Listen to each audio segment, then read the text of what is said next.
You think the traditional PM is making a comeback? You see it more and more. That's this week on the Badass Agile Podcast.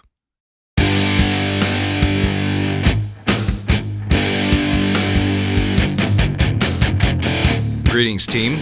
Welcome to the Badass Agile Podcast. I'm your host, Chris Williams.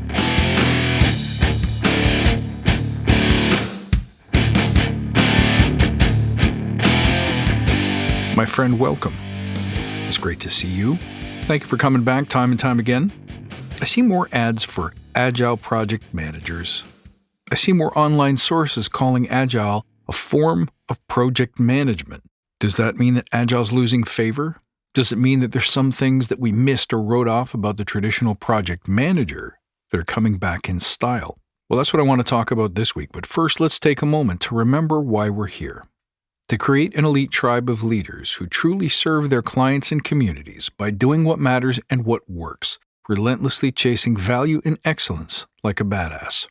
There's so many resources out there about what you need to do to be agile, but we're focused on who you need to become in order to lead teams. So let's hammer down those fundamentals to create a truly unique and powerful force in this industry. If you love this show, tell your friends. Don't forget to join the Badass Agile Listener Lounge on Facebook. So is Agile losing favor? Is it declining in popularity?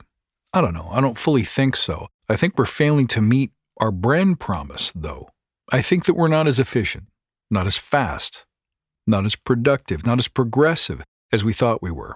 A lot of Agile in practice that I see in organizations is simply falling back to the same mistakes that we used to make with traditional project management. Now, I'm not necessarily talking about the difference between Agile and waterfall here. I'm talking about the difference between the Scrum Master Agile Coach roles, the implementation of Agile or Scrum itself, and traditional means of managing projects. I am starting to see a lot of conversation about failure rate or efficacy of Agile itself. We're losing trust. I hear a lot more people saying we gave Agile a try, but it didn't really come through for us.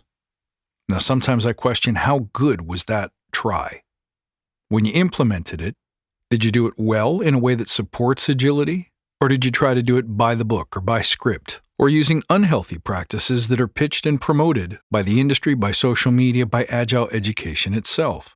So we might be our own worst enemy here. And here's why I think this happens. We often pay less attention to customer desire and more on what we think would be cool to build. And this isn't necessarily the fault of the Scrum team itself, but of the people who own and manage the products that we're using Agile on. If that's true, if we're not paying attention to what the customers are really asking for, if we're not meeting them at the level of their desire, if we're not creating things that are valuable to them, but rather creating things that are simply on the schedule or working towards outcomes that we had to work towards last year, then we're just going to keep propagating the same problems. We're never really going to answer the customer. And so if you don't provide value, it kind of doesn't matter how long it takes you to do it or not do it. We're going to start calling those initiatives failures, wasteful. Another thing that I think we don't do a great job at is making work truly visible. It's one of the core tenets of what we're supposed to be practicing, and yet, do we really put things where people can see them, touch them, use them, test them, validate them? Not only is this a great way to make sure we're getting the value right, to make sure we're building things that are desirable and useful and valuable, but it's also the best way to show off progress. In the absence of being able to say, look at how done this is, look at the pieces that are finished and the pieces that aren't, look at the number of defects that are dangling off of it, look at the number of questions that are unanswered. In the absence of all of those things available at your fingertips, guess what people are going to start asking for? Status reports. So if we don't do a better job at making work visible, people are going to start asking for their own direct lines into progress. And here's another problem. I think we're more focused on safety than we are on accountability. Safety is wonderful, but at the end of the day, if all of that safety is helping us avoid keeping our promises, committing to deadlines and deliverables, then it's the wrong kind of safety. I've talked about this before. To me, safety should mean that you feel accepted, welcome, treated fairly, free from harm. But if you see locking into a promise, making a commitment to say, when will I have this by? When will I finish this document? When will I put something into production? If that's your idea of unsafe, then I think we have a mismatch of definitions.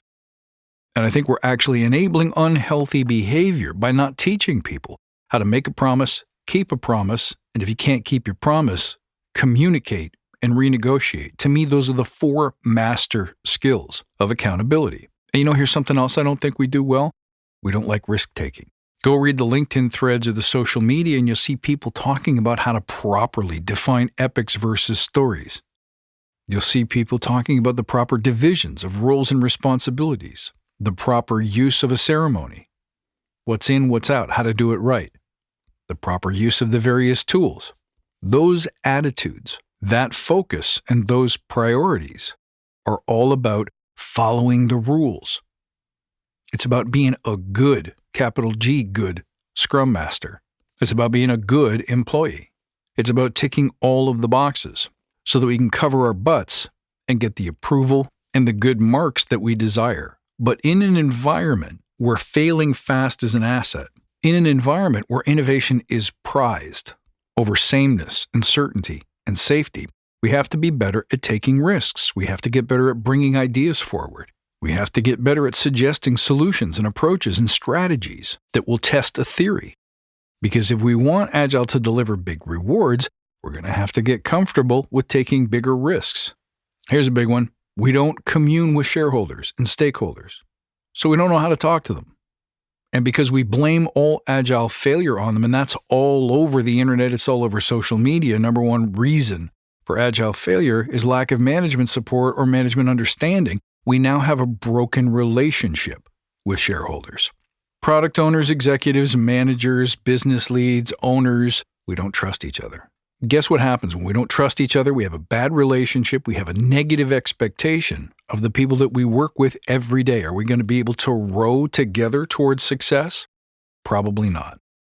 And here's the deal. Agile's not supposed to be a silver bullet.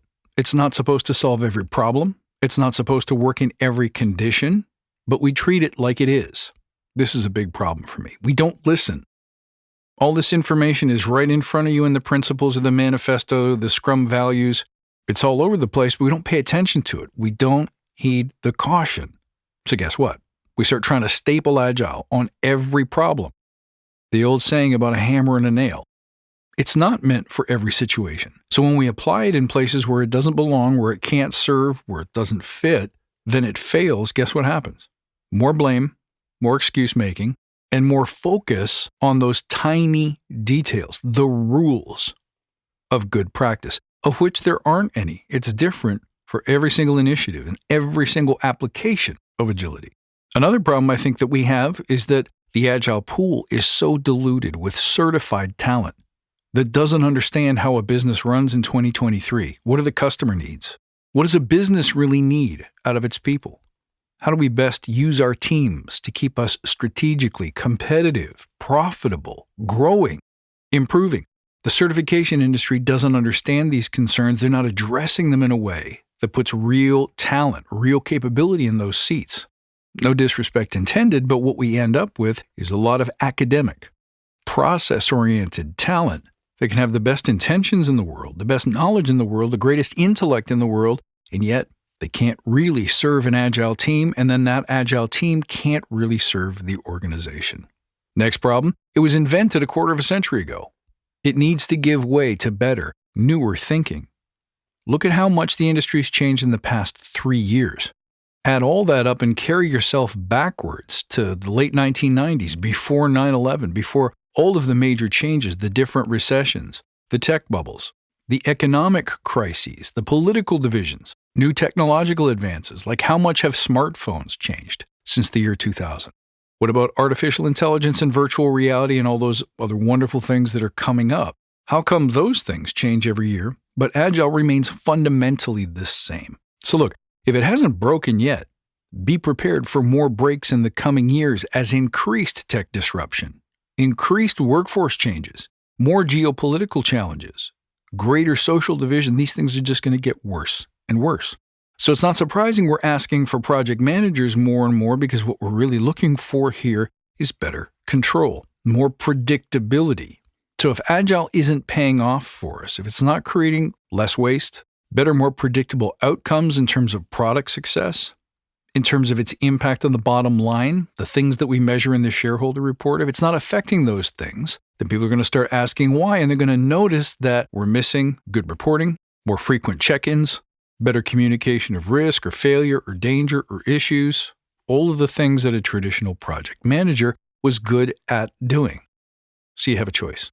Either get better at your project management skill, learn up on those things, be prepared to have to do more hybrid-style project leadership in the future, or start learning how to do Agile and Scrum in a way that provides true value. Go through the list of the things that I just mentioned and ask yourself, do you really do those things as a team? And if you find yourself saying that the answer is no for most of them, then you're Agile only in thought, not in deed. And hey, there's nothing wrong with traditional project management. There's nothing wrong with blending the best thinking, the best practices from multiple domains. But if we aren't careful, Agile and all the wonderful principles that go with it, all of the incremental changes, and even the breakthroughs that it's brought in the past 2 decades will eventually slide backwards downhill in favor of either something new or something more familiar and more comfortable. I leave it to you to help figure out where to go with that next. If you're looking to become the future of Agile leadership, if you're looking to have more confidence and more certainty in your role as an Agile leader, the summer session of The Forge is now recruiting. Email me at chris@badassagile.com, or you can go to my website, click on The Forge, and fill out the form to have me contact you, and I'd be happy to discuss getting you into this very important program. It's never been more important to future-proof your career, to future-proof your skills with some truly great education.